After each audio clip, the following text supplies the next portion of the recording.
I want to start a new little mini-series here, a few days, on the sugya of Chinuch. A lot of different aspects to the mitzvah that many of us have, maybe everybody has, on educating or Chinuch of the young children. And it's unclear. There isn't much of a siman in Shulchan Aruch about Chinuch. It's all over the place, and has to do with really four things. What everybody knows probably about Chinuch, the Mitzvos. You have to teach a kid to do Mitzvos. You get them tefillin, you put tefillin on, we'll learn about it. But before that, there's a mitzvah of Chinuch, D'Rabbanan, possibly D'Oraisa, or as a question. The mitzvah of Chinuch, when a child is born or when he's 1 or 2 years old, and that is Chinuch to be a mensch. That's probably like the main Chinuch. The main Chinuch is from a very young child to be able to train a child, a boy or a girl, to lead their life in a correct way. You can see that this has to be, has a lot of expertise, and I'm not talking here about parenting, but I guess that's part of it. Being a teacher at school is part of it, but you can see, as I just happened to see the Shalah Kadosh points out, that you can see even a tiny little child has different midos, and one has to carefully, train. You could, I mean, as an example, you could spoil a child. Even a little baby, you could spoil a child. So that's going to affect the child when they grow up. So anything that is going to affect somebody when they grow up, that goes into the category of chinuch. There's an idea of chinuch of learning, teaching a child how to learn Torah, or learning Torah. Aviv chayav lalamdoi Torah. You have to learn probably the whole Torah with your child before their bar mitzvah, so they know what to do. But if you look at the Rabbi, that's what he says, chayav lalamdoi Torah, and it includes just about everything of that. So that's the importance of chinuch from a point of view of education, not midos training, but education. And then there's a Indian of chinuch. These are all, I'm mentioning these not just because I made a list, but because these are all sugyas in Shas. There's a mitzvah of chinuch, or a din of chinuch, which has to do with lois hasei, keeping a child away from lois hasei, when yes, when not. For instance, the Gemara says that katan noichol nevelos einam mitzuvin la frishai, that if you see a little kid, we have to discuss how little. If you see a little kid eating treif, you're not mechuyev to take him away. Yet you're not allowed to give him the treif. So training on a lav is a kind of a sugya b'fnei atzmai, and then there's mitzvahs essay. So somehow or another, that's called chinuch more than the others, even though it's probably the least of it. And that's teaching kids when they come of age how to do mitzvahs. So you have really different things. You have behavior, you have education, you have los hasei, and you have essay. All of these become the chiyuv of a father and mother, kol zman that the child has not reached the maturity to be able to take responsibility for their own behavior, their own nasiyas hamitzvos, which Chazal were meshayir of bar mitzvah. Somehow or another, kimlam l'Chazal, that when a child becomes, when a child is maybe shtei saros, when he reaches a level of physical maturity, and you can that also has to be discussed. There's a chazaka de Rabbi said there's a chazaka that the chazaka says, okay, when he's 13 years old, when a girl is 12 years old, the girl also has to have shtei saros. When a girl is 12 years old, they've reached a level of physical maturity. It seems very young to us, no? Like 12 years old, 13 years old, is there a level of maturity? And it's not so much that you're putter from chinuch at that point, but now they become responsible for themselves. The nekuda is that now they become, in other words, Hashem doesn't make people responsible for themselves if they're not able to be responsible for themselves. So that's the way the whole thing works, that until a child becomes responsible for themselves, we have to train them and teach them how to be responsible and how to take that responsibility seriously. And these are all, each one of them has halachas, when to do mitzvos, when you have to insist. Avelos has different mitzvos, like 9 days. Tisha B'Av has to be cut in Yodea Li Savel. It's a different level of das. But it's really, it's Midrabanan, but I'm saying it's really Zeres HaKosav, if you will, that all of a sudden at Bar Mitzvah, woohoo, I'm chayiv in mitzvah, so before that I'm patur in mitzvah. It's not something we would say naturally. And just one last thing is my hakdam, and then we'll get into the details of it tomorrow, is that every mitzvah is different. When it comes to chinuch and mitzvahs, every mitzvah is different. The difference of the mitzvah of chinuch for tzitzis is different than the mitzvah of chinuch for tefillin. Each one has its own gedarim, which is different than the mitzvah of kosher and treif. All of these things have different gedarim and different halachas. It's not like a magical thing of 2 months before your bar mitzvah, or when you're 12, or when you're 11. So people often ask, like, what's the age of chinuch? Well, it depends chinuch for what. Every chinuch, and even for midos, Rabbi Shlomo famously said, before the child is born. That's when the chinuch of a child begins. That's for midos. That's for goods. It's showing an example. So everything has its gedarim, and some things, one last thing, go on even after bar mitzvah and bas mitzvah. It's a mistake to think that all matters of chinuch end once the child has das, because obviously they're not responsible for themselves completely. So Rav Moshe Feinstein says, as an example, that even after a child's bar mitzvah, you still have to educate them. At first he says, well, that's the minhag, you pay for your kid's high school tuition. But he says, no, that's something the child can't do for themselves. How they're supposed to educate themselves, how they're supposed to go to Yeshiva Gdola, and who's going to pay for it, and who's going to choose it for them. So they have das, but they don't have the das to be able to do this themselves. So Rav Moshe writes in the English Moshe, that keeps on going for a while. So every part of chinuch has its piece, and Be'ez Hashem, a few days will be mevarer. Started learning yesterday the important halachos, not just of chinuch, but of who's a gadol and who's a katan.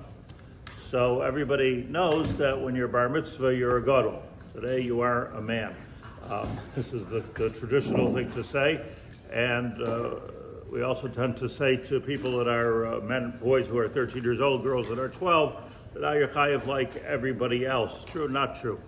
So the Shulchan Aruch says, in a number of places, it talks about this in a number of places, and I'm reading to you from Siman Nun Hey, La'olam hu katan ad sheyavi shtei saros acher sheyeh ben shloisha srei v'yoim echad. That you really have to fulfill two tasks, two accomplishments, two milestones. One is you have to be 13 years old in a day. Mishnah Berurah says it doesn't have to be 13 years old in a day. It can be 13 years have to have passed plus a minute. In other words, you're into your 14th year. And shtei saros, one has to have pubic hair, that sign of maturity. Why Chazal understood shtei saros as for a boy or a girl? There are many svaras said in the Rishonim, but it's important to remember that Shiurim Halacha l'Moshe Misinai. This is one of the Shiurim that just came to us from Har Sinai, and that's just the way it is. Because of the obvious difficulty in checking such a thing and making sure that everybody who's bar mitzvah is actually bar mitzvah, so there's this chazaka derava, there's this chazaka that says probably when he's 13 years and a day, probably he's bar mitzvah. It's a probably, meaning it's a chazaka, and we can be somech on that chazaka. So that's what's important to remember. Maturity and puberty and all those things are different really for everyone, but we have to have some kind of a rule. And usually, by the way, we're not somech on a chazaka when you could be mevarer or something. But the answer is this is ad kedei kach, this is considered efshar levarer. You can't really, there's no normal way to be mevarer this, so we are not going into investigations as to whether somebody is bar mitzvah or is a bar mitzvah, thank God. That's not you don't have to do that. We go with 13 years a day. However, it's just a chazaka. What do I mean it's just a chazaka? Chazaka is not something which establishes something.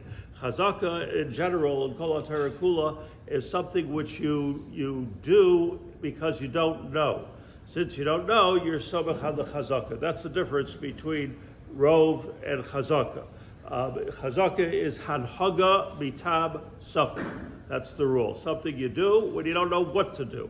It's on a birur. It doesn't tell you what it is. So therefore, is he bar mitzvah or isn't he bar mitzvah? So we act as if he's bar mitzvah.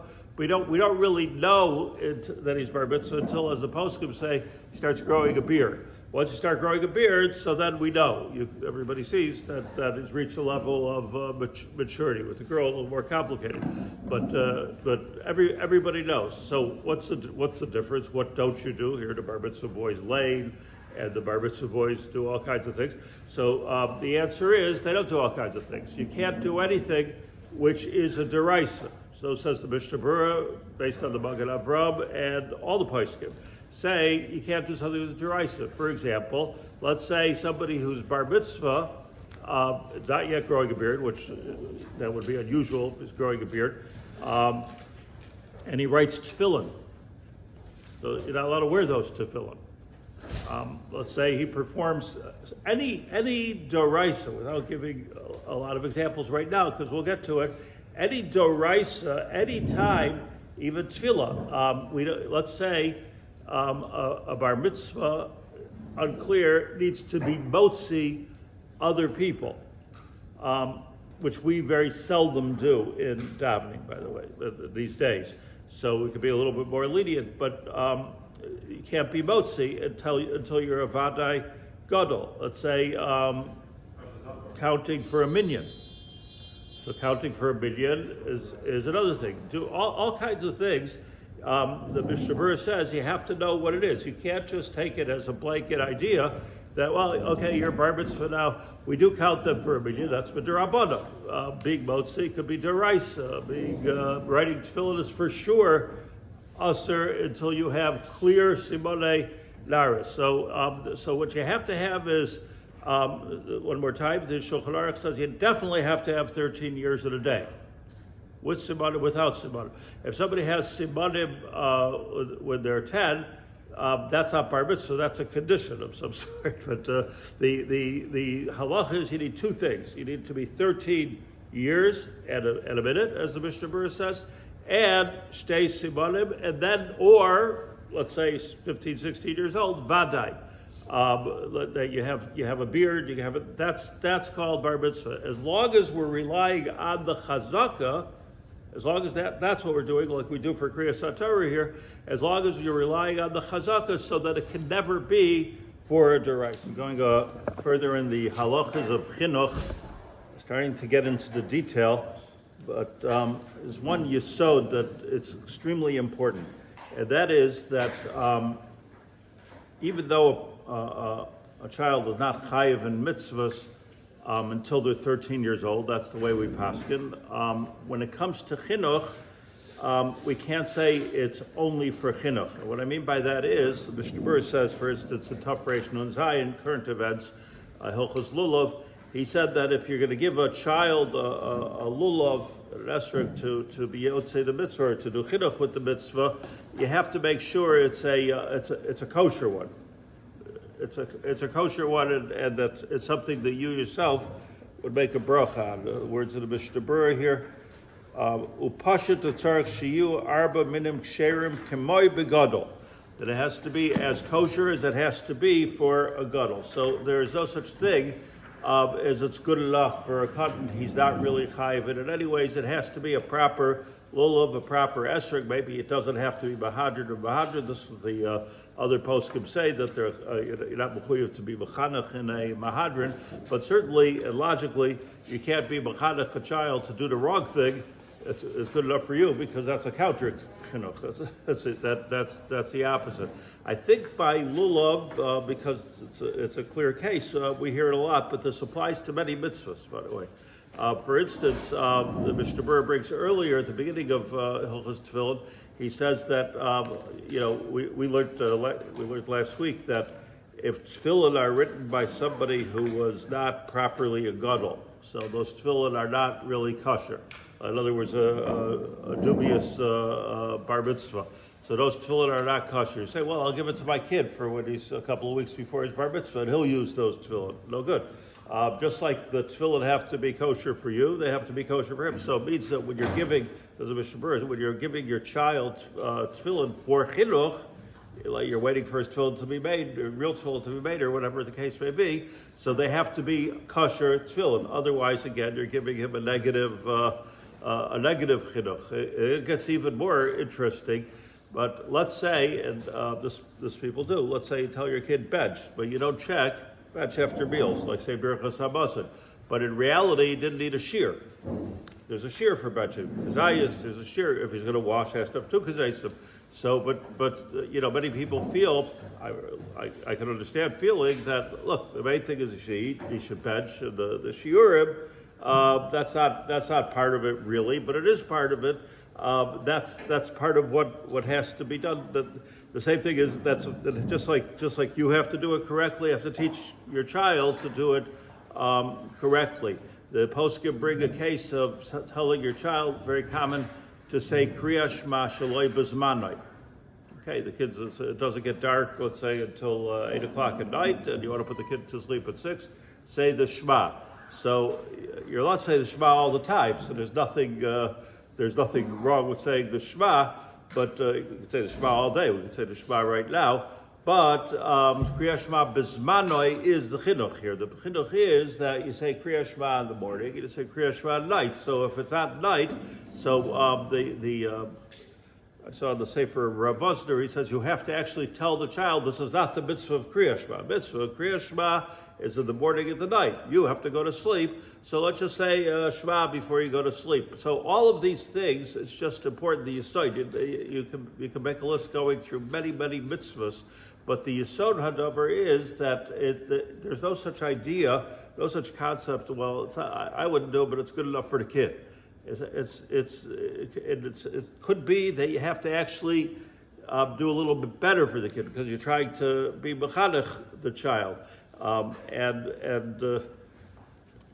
If I could share something interesting with the Achronim, the Shagasari, and everybody speak about, is that if you need to have a basic kavanah by a mitzvah, and if you're not bar mitzvah, so that you can't have kavanah, you're not a bar kavanah. That's what they ask. So you're always being mechanech a child to do a mitzvah wrong, because you tell him to do it without kavanah. Now my Balabatish answer is tell him to have as much kavanah as he can have. That's what we do too, to have as much. But the Shagasaria says such an interesting thing, just something to think about. He says that if you have to have kavanah in a mitzvah, that's not part of the mitzvah. That's a part. That's a different mitzvah of b'chol levavcha, b'chol nafshecha, b'chol biyadecha. That has to be. You have to use your heart, and you have. That's a separate thing. So you're not mechanachim in that mitzvah. You're mechanachim in the mitzvah itself.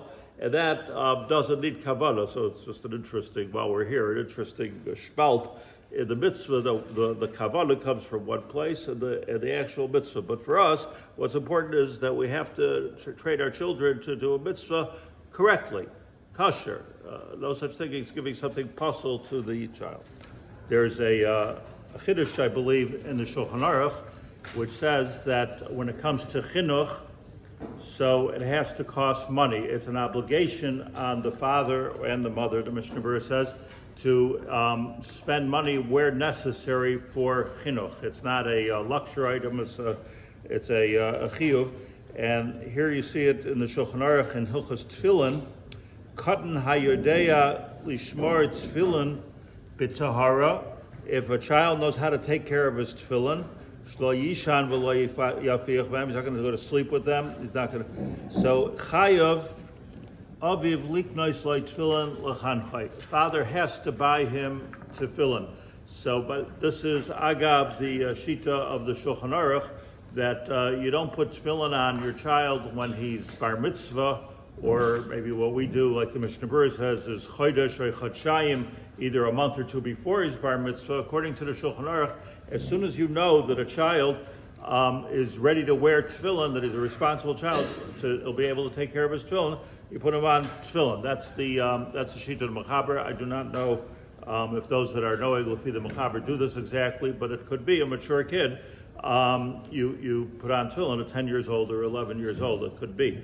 By the way, that doesn't mean that if he's immature at 13, you don't put on tefillin, because once he's bar mitzvah, so you have to put on tefillin. But the chiddush here is two chiddushim. Number one is that chayav aviv liknois like tefillin. You have to buy the tefillin. The father has to buy the tefillin. You can't say go get yourself tefillin or whatever. You have to buy the tefillin. So from here we see, and this is where the poskim learn from this halacha, that any matter of chinuch, you have to buy tefillin, and what we said a couple of days ago is that it has to be done correctly.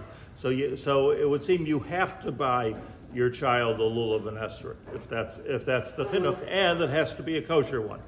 Same thing with tefillin; it has to be kosher, and you have to buy it. Chiddush 2 is that once the child becomes bar mitzvah, the Mishnah Berurah points out, you don't have to buy him tefillin any longer. Once the child is, for some reason, I'll read you his words here.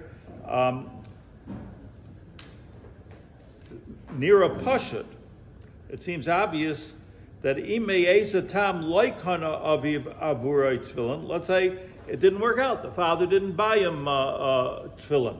Kigoin, for example, shloihaya yachol l'shamram b'taro kai gavna. It wasn't until his actual 13th birthday that he was ready to put on tefillin. Or you can think of a lot of scenarios where the father just wasn't around. That you can't buy him. He couldn't buy him tefillin until he was bar mitzvah. So he didn't do the mitzvah chinuch. Okay, now he's bar mitzvah. You would say, well, kal v'chomer. Now he's mechuyev. Says the Mishnah Berurah that when his son becomes benoi, as soon as his son becomes bar mitzvah, shuv ein al aviv mitzvah chinuch. The mitzvah of chinuch is over. This becomes important for so many halachas to issue, because he's already a man, as we keep on telling everybody, he's a man. The issue, v'chayev me'atzmai mikol hamitzvos, and now he has his own chiyuv. It's no longer the father's chiyuv. By the way, the Magen Avram says, not in this simon, later on, he says that's why Hilchos Kriyas HaTorah, that's why a father makes the bracha of Baruch Sheptarani Me'on Shosh Shalzeh. That's says the Magen Avram, is the pshat that bracha you make a bar mitzvah. Okay, that's not going to cost me anymore. This potter Me'on Shosh Shalzeh, that means from the money spent on chinuch in this mitzvah. Ask the Mishnah Berurah, what about Ibish Adihu? Let's say the kid is an adi. How's he supposed to buy his own tefillin? He doesn't have a job. He doesn't have money. He doesn't have savings. So the answer is, so Kol Yisrael Chayavim B'zeh. That goes into the kuppah. You go to the kuppah shel tzedakah, and now it doesn't mean you can't buy your child. So obviously you can, and obviously, but it's a mitzvah of tzedakah. It seems at that point. And here, this is the Bir Halacha in Lamed Zayin. And at the end, he's ma'ariching it one more time that only says that if he's 13 years old, but he wasn't maybe shtei saris. That's a hechatimsa that we don't know really. So he's still mechuyev to buy him tefillin. In other words, if it's a suffix, you have to buy him tefillin. But you see here, what turns out to be an important halacha that I have an absolute chiyuv, financial chiyuv before bar mitzvah, whenever the time is inappropriate, and I don't have a chiyuv after the bar mitzvah, except for the chiyuv of tzedakah, which may be a nafkamina in terms of kesef meiser, whether you can use meiser money to buy tefillin. Normally, you can't use meiser money to buy tefillin. Whether the community should pitch in for this, there's a lot of nafkaminas, but I just wanted to say the yesod of the Bir Halacha and Lamed Zayin at this moment. Chodesh Tov, just a quick inyan going further with chinuch. Chinuch is obvious, but I want to speak it out. The mitzvah of chinuch is to prepare a child for their grown-up life, so they know what to do as soon as they're grown up, as opposed to there's something to do with the cotton. It's the cotton, when he's misgadol, when the cotton grows up, they know what to do. That's the chiddush of chinuch, and we learned yesterday that chinuch, if it costs money, it costs money. You have to spend money on chinuch, so it means you have to buy your son a pair of tefillin until he's 13 years old. You have to buy him a lulav to practice on. It has to be a kosher lulav, etc., etc. Hanukkah candles, whatever has to be done, you have to do. Is this true for a daughter also? So interesting. It's actually machlekes rishonim whether there's a mitzvah of chinuch per se with a daughter. There's a Tosfos and other rishonim that argue about this point. The main thing is probably not that anyone's saying you shouldn't educate your daughter in mitzvahs, but does it have to cost money? That's the question. Does it have to cost, to educate your daughter? The Magen Avraham, based in the Ramon Yeridea, says that in certain mitzvahs there's a mitzvah of chinuch, and in other mitzvahs there's not a mitzvah of chinuch. Obviously, mitzvahs that are negeya to her, you do have to train her when she's bas mitzvah to do. And he names specifically, not like hadlakas neiros, but specifically fasting on Yom Kippur. There's a mitzvah of chinuch. Hearing the kriyas HaMegillah is a mitzvah of chinuch, and in the Sipur Yetzias Mitzrayim. That's what the Magen Avraham mentions. Those three things. Interesting. Tainas, Sipur Yetzias Mitzrayim, and Megillas Esther. I'm going to presume that the mitzvah of chinuch goes further to other things that women have to do. However, here's the most important chiddush. Normally, when we talk about chinuch, probably the main thing we talk about is not tefillin and lulav. Main thing we talk about is getting our kids a good education, teaching them Torah, and teaching them how to learn. And that's the Talmud Torah is a mitzvah that we have to do later in life. So there's a chiyuv to teach your son how to learn. If your son doesn't know how to learn, whether you're going to do it or the school's going to do it for you, if your son doesn't know how to learn, how's he going to know how to do the mitzvah of limud Torah if you don't teach him how to learn? So it's an extremely important thing to give a child this tool, a chiyuv, and it costs money, but you got to do what you got to do to give a child a chiyuv, an ability to have this tool for life, because this is Talmud Torah K'neged Kulam, probably the most important mitzvah that you're going to teach them. So there's chinuch on Talmud Torah. There isn't with a girl. B'neichem v'lo b'nei seichem, the chiyuv of learning how to learn, which is a big part of what goes on in school, right? I mean, this is unless you're teaching your Sipur Yetzias Mitzrayim and how to fast on Yom Kippur. We should do it, and Rabbi says there's a sort of a social chiyuv to teach your daughters, but you can't say that it's the chiyuv of chinuch, because the whole idea is to prepare them for mitzvahs that they have to do. They don't have a mitzvah Talmud Torah when they get older. They don't have a mitzvah tefillin, they don't have a mitzvah lulav, they don't have a mitzvah Talmud Torah. So the answer is that doesn't have to cost you. That's the nafkamina. In other words, what the nafkamina is going to be regarding the expenditure for this. And if it's not a chiyuv, doesn't mean you shouldn't do it, but if it's not a halachic chiyuv, so then you can start talking, where should you get that money from? Not that you shouldn't do it, but where should you get that money from, Meiser or whatever? You can never use Meiser money to pay a chiyuv. That you're not allowed to do. But if something is not a chiyuv, right away you have different options, optziot, like how to pay. But what's important for today is that there is no chiyuv of teaching a girl how to learn Torah in terms of Torah, because she doesn't have a mitzvah to learn Torah. We're learning Hilchos Chinuch HaKtanim and the status of a katan. So there's a katan. The Gemara says as follows: a katan yesh boy ma'isa ve'ein boy das. That's the maskon of the Gemara after a long sugya and chulin. Gemara says that a katan is able to do things. He can do things. It gets done, but assuming that he's old enough to do things. But ein bo das. He doesn't have the das that goes along with the ma'isa. So a katan. This is how we paskin. Yesh boy ma'isa ein boy das. So now every time you want to do something with a katan, you got to figure out: does this need ma'isa? Does it need das? Or does it need something even more? You always have to think that through. Something magical happens in halacha, and that is that very often you have a katan who has a ma'isa, but he has no das, and let's say you need to have das. So if a gadol is standing there and is omed al gabav, he's standing next to him, omed al gabav, so then you can combine the das of the gadol with the maisa of the katan. Now, this is not that because he's being supervised. That's not what it means. What it means is that it's a new halacha that my das and your maisa can come together. We can become one. This is a Jewish thing. That my das and your maisa can somehow become one, and together we can do this mitzvah. That's why sometimes an omed al gabav doesn't work. Sometimes it does work, rather. Sometimes it doesn't work. And this is a complicated sugya, by the way, but I'm going to just say it in 60 seconds. It doesn't work if you need more than das and more than maisa. Let's say you need lishma, a different level. You got to do it lishma. Let's say you need that the Torah says you have to be mechuyev in that mitzvah in order to do it.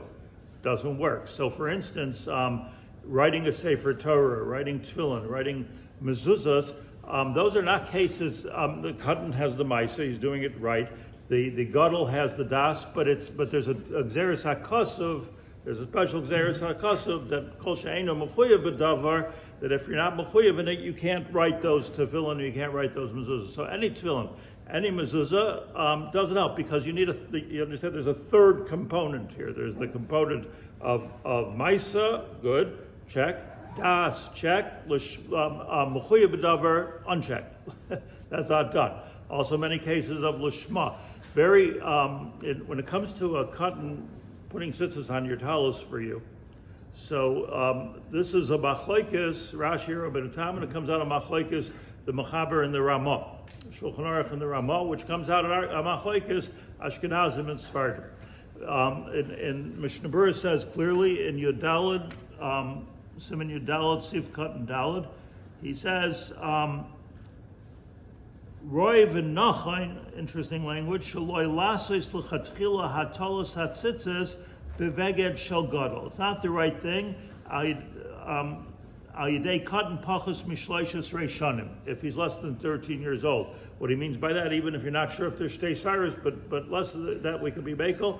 But from 13 years old and down, can't make tzitzis, and that's the Ashkenazi minhag. The katanim don't make tzitzis. The Mechaber says tzitzis is not something that you need to have be mechuyev in. He goes with the Hagoyis Maimonides. The Mechaber says that omed al gabav will certainly help with that. Therefore, it's the minhag of the Sephardim to let capable children make tzitzis when there's a gadol there. So theoretically, like if you want to be makpid on this, you shouldn't buy Sephardi tzitzis if you're an Ashkenazi. If you want it to be made al yidei gadol, that should be part of the hechsher. I don't know how people are knowing or not. The same thing's going to be with making matzahs, l'shem mitzvos matzah, l'shem mitzvos matzah. So many different areas that we could discuss. But the yesod I want to say is that there's three things. There's maisa, omed al gabav, which is a tziruf of das and maisa, and then there's sometimes you need more. And what you need more is always you'll find a machlekes in all of them, and different minhagim as to how to do it. Learning about the halachas of chinuch, in that category, I just want to mention something much more chamur that we often overlook. With chinuch, the Gemara says, and that's the halacha, usually that if you would walk into a room and see a tiny little kid eating nevelos, chatan oichel nevelos. So the halacha is ein tzrichin lafrishay. Okay, you're not allowed to give it to him, and you're not allowed to encourage it, but you also don't have to take away because it has the wrong hechsher or something like that. You don't have to do that. Different is the halachas of Shabbos. Different story.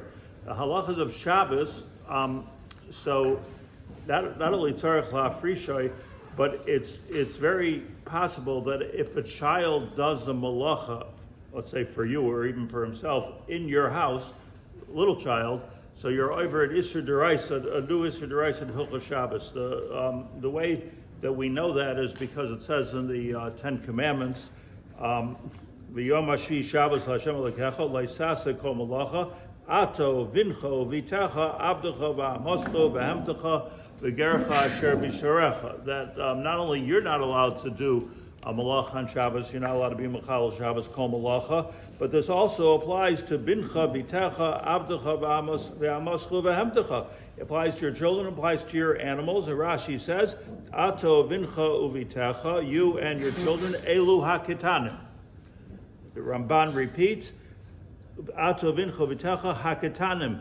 Hiziranu b'Shabbos lo yaso abanim ketanim malacha l'datenu ubirtzaynenu. So the Ramban and Rashi both say that if you have a child who's doing malacha, it's not about chinuch, which is a big deal. It's about Chil Shabbos going on in your house. And Chil Shabbos going in your house is an Assur Deraisa. The Rambam in Sefer Mitzvos brings this as an Assur Deraisa, and the Ramban on the side of the Rambam in Sefer Mitzvos brings this Deraisa. It seems to be pretty clear in all the Rishonim, with the exception of, I think, the Rashba, that this is an Assur Deraisa. What does it mean?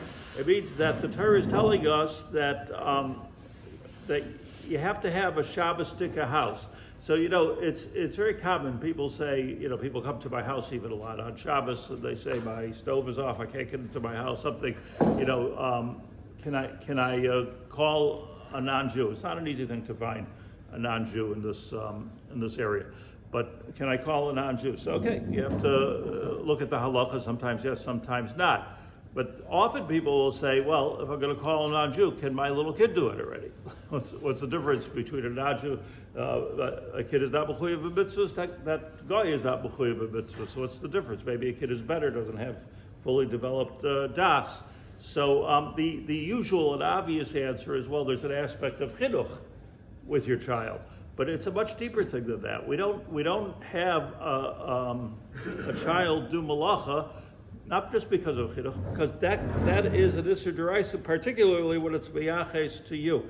I want to share with you that it's a well-known story that Rabbi Kiveger, who was the Gadol Hador, Goyin Hador, when he came into his city, so he saw there was no Eruv. It's not like now that there's an Eruv everywhere. It was a big deal to have an Eruv. And there was no Eruv there. And what people were doing, is that they were coming to shul and they were having their kid carry the siddur for them. So now probably there wasn't a Rishus Harabim Deraisa, probably. It was probably talking about an Assur D'Rabbanan. And he completely answered this. He wrote tshuva after tshuva, explaining why this is completely against the pasuk of the Torah. You're over an Assur Deraisa. Here's such an interesting thing: the child's doing an Assur D'Rabbanan, and you're over an Assur Deraisa because you're not keeping Shabbos with the child. Others argued with him and said, well, maybe if the kid is doing an Assur D'Rabbanan, he can't be more than the kid. Okay, you can be mefalpel with it, but it's a very clear thing. I've even seen like pictures and things of somebody holding up their child and trying, here's the light, it's dark, talking to the child like it's a guy, like it's dark in here. This is not acceptable. That would require a much bigger psak than the psak of calling a non-Jew in. That also is not so simple. Not everything you're allowed to ask Abir L'Nachri is a shvus. You're not allowed to do it unless there's a real reason. But a child, almost never are you allowed to give him that. So there's some details of the halachos here that I want to go into, but I just want to say, right now we're talking about a pasuk in the Torah, ato uvincha uvitecha. It'll be by a drabanan. It'll also be by a very little child. Why? Because should the child need das for you to be over on this? It can't be, because shorcha v'chamorcha. Shor doesn't have any das. The Haber doesn't have any das. So you see, that's not the point. The point is not das. Do you need a meleches machshavas here? As some say, no. The point is that there's the child's not thinking about this correctly. It has the chashivas of a melacha. It's Assur. A good narrow Shabbos. So we learned in our last weekday here, I think it's Friday, that even though there's always an Assur to give a cut on something, tray for Assur, the Yadayim, Shabbos is different. Even if there's a heter by other Isurim, Shabbos, there's a special doiraisa which says that you have to keep Shabbos ato, bincho, vitecha, v'sharcha, v'chamarcha, everybody has to keep Shabbos, meaning the way I understand it is it has to be a Shabbos-tic house.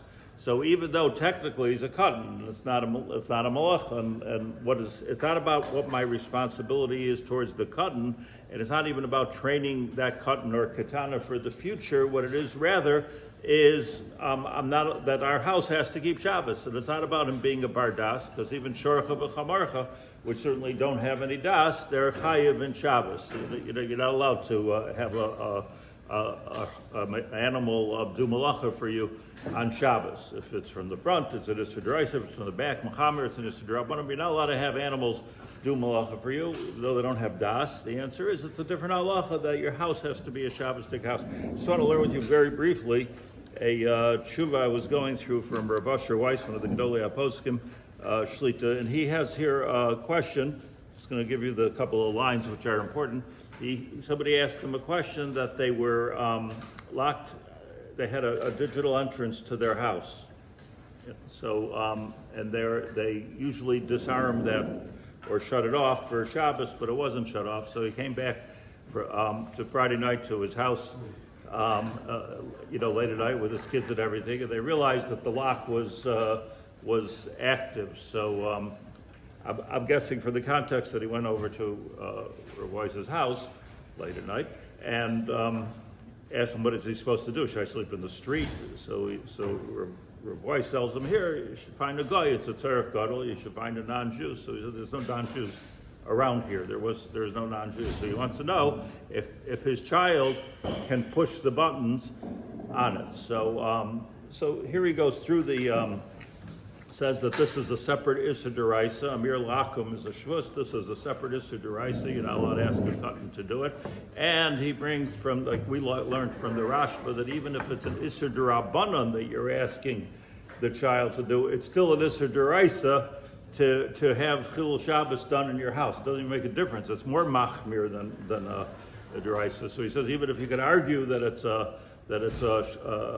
pushing buttons is only midrabanan. He says, first of all, he doesn't think so. Interestingly, he says that closing a circuit is always a d'oraisa.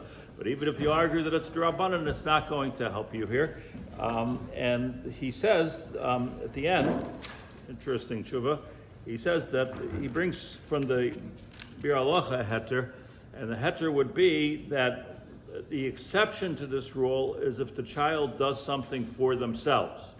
So I don't know if you remember that we spoke about Rabbi Kiveger's case. Rabbi Kiveger's case was one where they lived in a place that wasn't an heir of the community, and they had their kids bring their talos and their siddur and everything to the shul for them. Rabbi Kiveger protested against this. He did not allow this because you can't have a child violate even a drabanan for your needs. So there's no way that this kid could bring the siddur. But then the Bir Halacha brings, the Mishnah brings in Shin-Mem Gimel. That's, by the way, the last siman in Chelik Gimel of the Mishnah. So the Mishnah brings, but if the katan is doing it for himself, not for you, so it could be that you don't have to get involved with it. He could just do it. You don't have to say anything. Whereas a katan doing a malacha for that very same katan could be mutter as long as he's not doing it for the father. That's what he says. And it's clear that he's just doing a malacha. So this is a very important distinction if it's true. Mr. Burr says it's true, so I guess it's true, but it's a big b'diavad. So Rav Assur Weiss says, look, the kid also wants to sleep in his bed. The kid also wants to have his own daled amos in his cup of tea. So therefore, the child is probably doing it for himself as well as doing it for the rest of the family. And therefore it becomes mutter because the katan is osa la'atzmo and is not osa only lemishpachta. That's the heter that he writes. Tamsis dvarenu kivan shemedubar b'shas hatchak gadol she'ein kamoisai. This is a very big shas hatchak. Ki ein lahem makam lalun, because there's no place for them to sleep. Yesh lahakel sha'aktanim yiftuchas haminol b'shinui, that they should do it with a shinui, which is also dubious. What does that mean, a shinui on something digital? But they do it with some kind of a shinui, and it has to be l'tzarech atzmam. And this Bir Halacha, which I looked up, so in this Dirshu Mishnah Berurah, he brings on the side Rav Chaim Kanievsky. He says, Rav Chaim Kanievsky says, he says that that'll work for a sitter, like the case of Rabbi Akiva Eiger, if the child himself is davening from the sitter. So then it would be there's a heter to do it, but it will never work. He says for a Sefer Torah. This is an interesting situation. Let's say a shul doesn't have a Sefer Torah, and now you would need to have a cotton, bring it from one place to the other, and there's no eruv, and now the whole tzibur is not going to hear Kriyas HaTorah. So if this child doesn't bring the Sefer Torah, it's also not gishmak to do it with a guy, to bring the Sefer Torah with a guy. But that's the case Reb Chaim Kanievsky says, and he says there is no way that that's mutter. That is never mutter, because there, if a child's walking with the Sefer Torah, nobody's going to look at him and say, "Oh, let's tzarech hatzmai." You know, he just wants to hang out with the Sefer Torah. Sitter, you can get away with it. So you see another nekuda that has to always be thought of that Reb Chaim Kanievsky is pointing out is how does it look? If it looks like the child is doing a l'tzarech hatzmai, and he is doing a l'tzarech hatzmai, and he does it with a shinui, so then there's a makam lahakel. But if it's very clear that it's not like mukha milsa, that he's not doing it l'tzarech hatzmai, but he's doing it l'tzarech the kehila or his father or whatever it might be, he says that's Reb Chaim Kanievsky says that's an isur deraisa, even though the malach itself is an isur derabbanan. So how if anybody's ever lived in a place that it's difficult to get a minyan, a minyan mitzumsum out of town, whatever it might be, so you probably heard that there's some kind of heter out there to have 9 people and a cotton. You could have a child, maybe an 8-year-old, 10-year-old, 12-year-old, and you give them a chumash. And somehow or another that does the trick. So we don't do that. The Shulchan Aruch says as follows, in Nun Hey, Yesh matirin loimer davar shebekdusha, that there are those that say that it is okay to say a davar shebekdusha. Remember, a davar shebekdusha needs 10, and so we learned that out from Gzeira Shava, that you need 10. Eda, betoich, all kinds of limudim, or deraisa, that for a davar shebekdusha you need 10 people. A cotton is not one of the Bnei Yisrael yet completely, so he's not one of the 10. But some people say you could say a davar shebekdusha betisha, but seiruf cotton, and you can add as a 10th man a child shehu yaiser mi ben sheish v'yodei l'mi mispalim, that he's older than 6, as long as he knows to whom he davens. V'loi, says the Shulchan Aruch, v'loi nirin divrayim l'gdolei haposkim. The gdolei haposkim means the Rif, the Ran, the Rosh. Nobody agrees with this idea. So nobody agrees with it. Was it even bringing it? So if you trace this, it comes back to there's a Tosfos. The Tosfos says that maybe Besoch B'nai Yisrael might mean like 10 Jews. It doesn't necessarily mean 10 adult men.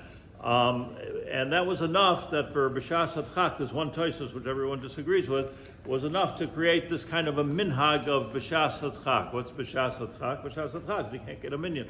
So if you can't get a minyan, it's very frustrating to be in a place where you have 9 men. The 10th person is like Mashiach when he comes in. And people are on the phone sometimes looking for the 10th. Can you help us out with a minyan? So that 10th person, if it's a child, so the minhag became, because there's one opinion of the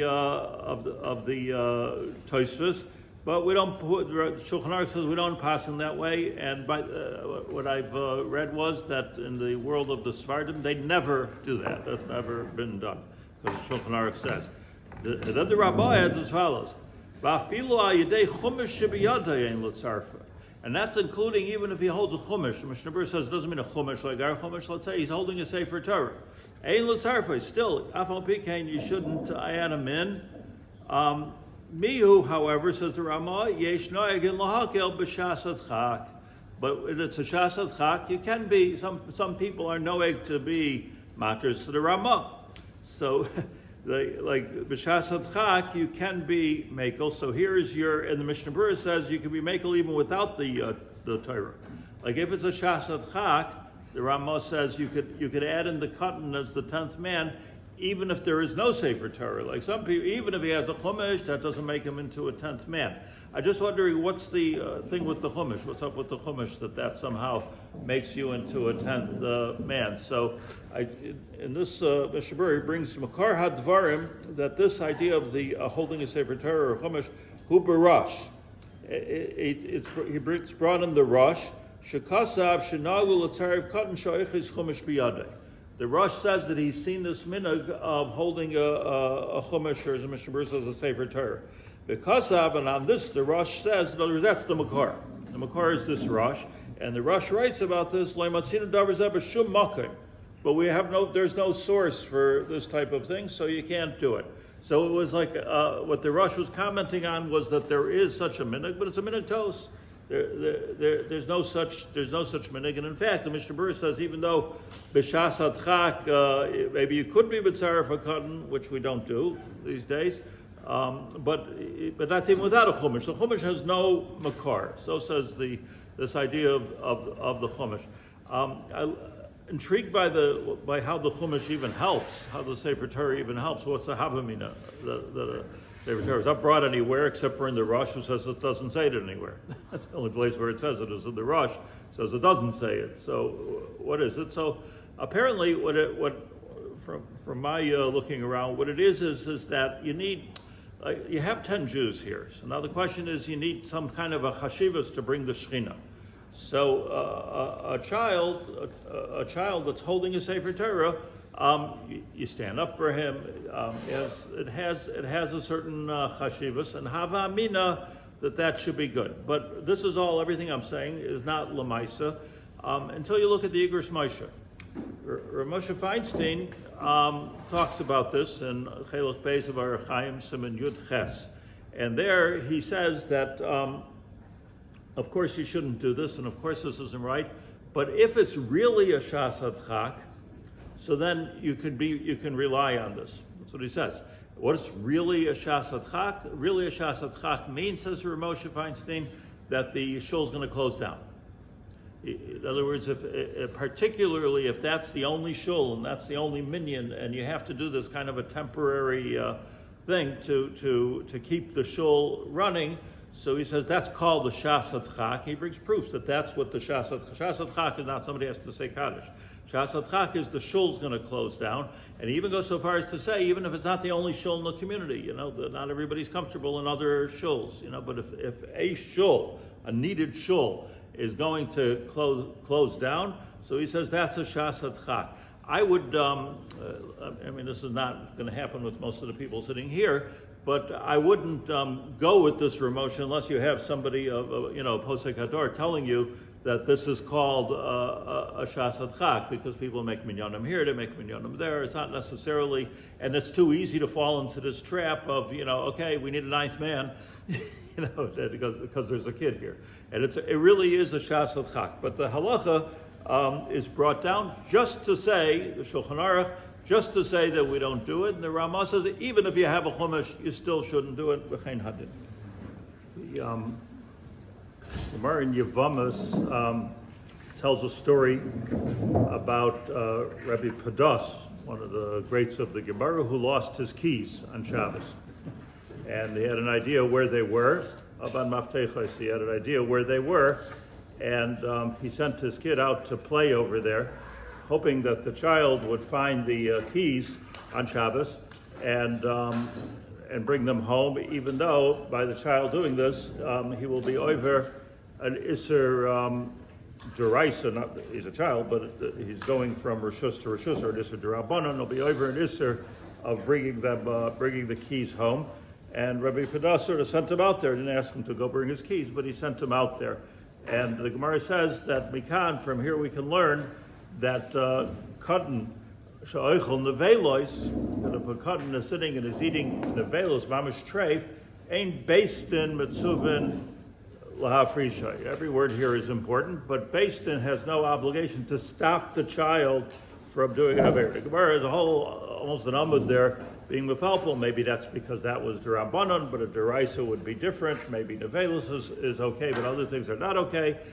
Is it a katan she'egia l'chinuch? Is that a katan she'lo egia l'chinuch? The Gemara has a lot of trouble with this halacha, but tachlis, the Rabbi Paskins and the Shulchan Aruch says in Shin Bab Gimel and Orach Chaim, katan oichel nevelos ein beistin mitzuvin la'afrishay. So that means that if you catch a katan eating nevelos, that's treif. So ein beistin Mitzuvan la frishay, meaning sometimes there would be a case where the father is not stopping him, so the Beis Din takes the case to the father. That's what Rashi says. And even in such a case, the Beis Din says, leave it alone. Leave it alone. Why leave it alone? He's a katan. He's a child.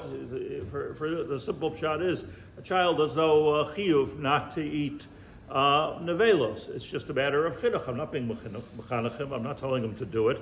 I can't tell him to do it. The Shulchan Aruch does say that it's possible that Abul Aviv Mitzvah ligar by lahafrishay lachiloi biyadayim Assur.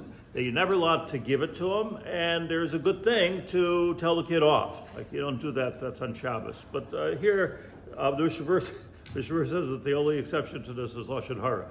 If you tell your child, if you see your child talking Lashon Hara, you have to stop him. There's no question about it, because that becomes such a big habit and a bad habit that there's just no stopping it once the kid becomes a gadol. Mr. Burr makes this distinction.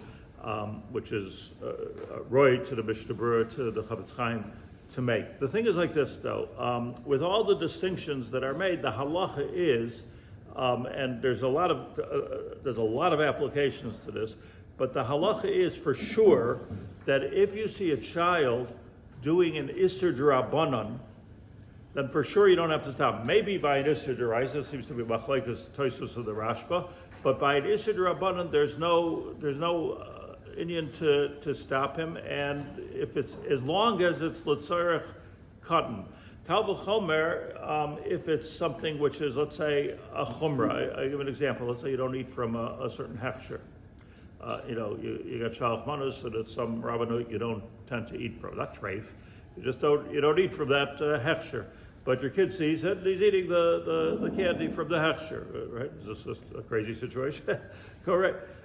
So the kid's eating. So do you have to tell him, no, we don't eat that? We're talking, Rabbi Shiur says we're talking about a kid that came to some kind of a das. Kol yelad lefi charifasai. We're talking about a bal chinuch, a ben chinuch. We're not talking about a baby. So do you have to stop him or you don't have to stop him? The halacha is you don't have to stop him. Now it might be a chinuch opportunity, but halachically, it's important to know, it's the most basic case of the Gemara, is you don't have to stop him by a midrabanan, providing the child is doing it for himself and not for his father. So if you're sitting with the kid and say, hey, it's dark in here, my blech's not on, the refrigerator is closed, all those kind of things, that's l'tzarech aviv, and that's a bad thing to do. This is what the Shulchan Aruch says in the next sif, which we'll learn, because that's you're just giving the kid the wrong idea altogether. We've got to be very careful with this. But if a child is innocently for himself eating something, which is the case of the Gemara, or doing any kind of a malacha on Shabbos for himself, not in your house, because we said there's a din in your house that you have to make sure it's a Shabbos Nika house. So the halacha is you're not mitzuvin la frishay. And what I want to do in the next day or so is just get that clear, because this comes up on a regular basis. Good morning. We've been learning Hilchos Katan. I want to wind it down, but one of the things we learned in the past few days, which was very, very important, is that you're not allowed to give your child an Issur D'Oraisa, possibly a Issur D'Rabbanan, something be a dime. Meaning you're not allowed to feed your child treif, even a baby. You're not allowed to, if you can't find any baby food except for some Gerber's product, which is treif, which is Halachic treif. So you're not allowed to give it to them unless it's pikuach nefesh. You're not allowed to do it. This is the Gzeirus HaKasim. This is not the halachas of chinuch and how to train them for being older. This is already Assur for the father. Issur D'Oraisa, we learn it from 3 psukim, the Gemara says in Yavamas. We learn it from Shrotzim, we learn it from Dam, we learn it from different places. You're not allowed to give your child treif. Mishnah Berurah says, for today's halacha, the Mishnah Berurah says, so too, you shouldn't put, say, brings from the Magen Avram, you shouldn't put something in front of your child which for sure that child's going to do a malacha. The example the Mishnah Berurah gives in a different place is, let's say you put a birthday cake in front of your kid and he's going to cut the letters and it's wrong. To cut the letters, the case that it's wrong to cut the letters, so don't put the birthday cake in front of your child. I'll give a more contemporary example to my life is that a lot of toys you're not allowed to play with them. They make noises, lights go off, all kinds of things with the toys. So if you see a little child, 1-year-old, 2-year-old, going near the toy, do you have to stop them or not? So the Mishnah Berurah says, yes, you're not allowed to put, at least, I don't know if you have to stop them if they go themselves, but you're not allowed to put in front of the child something which they're going to do a malacha. And the Mishnah Berurah, the Magen Avraham, learns this from the case of putting treif in front. This is interesting that it's sort of its own gzeira that the Magen Avraham made up, or that's called biyadayim. That's called giving your child an Assur biyadayim. Now I want to tell you a big kiddush, which is not like the Mishnah Berurah, but and I'm not saying halacha l'maisa, we usually go to Mishnah Berurah, but good to know. And that is a very revolutionary and well-known Rav Shulchan Aruch. Shulchan Aruch Harav wrote as follows. He writes that, let's quote you his lashon over here, Af she'asur, Shulchan Aruch Harav, Dafki Isurei Ma'cholos Assur litain biyad tinoik. That it's only treif you're not allowed to put in the hands of a tinoik. Avol mutter litain latinoik b'Shabbos chafatzim sheyachal lasis b'malacha la'atzmai. That's a now this Rav Shulchan Aruch you will hear a posek say if somebody's like really stuck. Well, there's the Rav Shulchan Aruch, and the Rav Shulchan Aruch would say that in a pinch. If you need your refrigerator open on Shabbos or something like that, so instead of going out and looking for a guy, you could go for a cotton. We don't do that. The Mishnah Berurah says you're not allowed to do that, but the Rav Shulchan Aruch says you are. Afilu im yadua sheyasa behem malacha. Even if you know for sure that the child is going to do a malacha, you're allowed to do it. It's dafka ma'cholos asuros. Those that explain the Rav Shulchan Aruch, I don't know, what's the difference between treif and chilul Shabbos? What could possibly be the difference? They say something very interesting, which, well, it's a difference between an Assur chefza and an Assur gavra. Meaning, ma'cholos asuros is actually, there's something wrong with it. You're taking, let's look at it for a moment like poison. So you're taking something there's something actually wrong with, and you're putting it in front of your child. You're not allowed to do it. Certainly not allowed to feed the child that. But when it comes to Shabbos, the toy is not poison. The toy is something you do something wrong with. And for that, the Gzeres HaKasav, that's all the Rav Shulchan Aruch says, that Ein L'chaba Ela Chidusha, you can't extend the Gzeres HaKasav from an Assur chefza to an Assur gavra. That's what he says, and perhaps a sniff in the Halacha. I just want to leave this with a little bit of a kasha on the Rav Shulchan Aruch, because if you look at the actual Shulchan Aruch right here in Shin Mem Gimel, he says L'achilu biyadayim, to feed him, right to the Shulchan Aruch. L'achilu biyadayim, to feed a child with your hands. Assur afilu b'dvarim she'asurim. Even if we're talking about things which are Assur b'divrei seifrim. In other words, you're not giving him an Assur deraisa chaser. Let's say you're giving the child some kind of an Assur derabanan, a suffix tevel, something which wasn't meiser, need to be meiser derabanan. Whatever, choose your derabanan. So the Shulchan Aruch says there's no difference. You're not allowed to be meichelim an Assur deraisa or an Assur derabanan. As far as I know, every Assur deraisa is an Assur chefza. Every Assur derabanan is an Assur gavra. Meaning, if somebody chas v'shalom is over an Assur derabanan, so what did they do wrong? It's not that the thing itself is streif. It's that you did not listen to the chacham. You did not listen to the Rambam. Right? There's a mitzvah lishmaya. You have to listen to them. Yaminu small, mamrim hayisim Hashem alekechem. There's a Hilchos mamrim. There's a whole section in the Rambam which talks about Hilchos mamrim of not listening to the chacham. That's what happens when you're over an Assur derabanan. It's an Assur deraisa because the Torah says you have to listen. But if a Sanhedrin says something or a Ranchik Vesagdola says something, but it's difficult to call it an Assur chefza. Just while I'm at it, there's a very famous yeshivas. They talk a lot about a famous nesivos, like sois nesivos. So the nesivos appears on Chosh Mishpat. He proclaims that if somebody is over an Assur derabanan b'shogeg, got it? Assur derabanan, but he knows an Assur derabanan. He's over b'shogeg, ein tzarech kapara. You don't have to do anything for it because he didn't do anything wrong. Meaning if the only way to be over on Hilchos Mamrim is intentionally. But if there's no intention involved, so what did you do wrong? The thing itself is not treif, and I didn't do anything wrong. I'm b'shogeg. I mean, go learn halacha, but there's no kapara, no carbon, no anything like that you have to bring. So I'm just pointing something out that it would seem al pi rov, Isser deraisa, Isser cheftza, Isser derabanan, Isser gafra. Rabbi Yosef Engel in the Asvan deraisa has a whole long section just on this, pointing this point out. It's called Isser Gavra, Isser Cheftza, that's what Rabbi Yosef Engel calls it. But it would come out that according to the Rav Shulchan Aruch, if this is the correct explanation of the Rav Shulchan Aruch, then you can't make this distinction between Maichalos, Assuros, and Hilchos Shabbos, because they're both, because the Shulchan Aruch says right away that even an Isser D'Rabbanan is an Isser. So you see from here that even an Isser Gavra. I'm not want to argue, I'm just giving you something to think about over Shabbos. A good Erev Shabbos.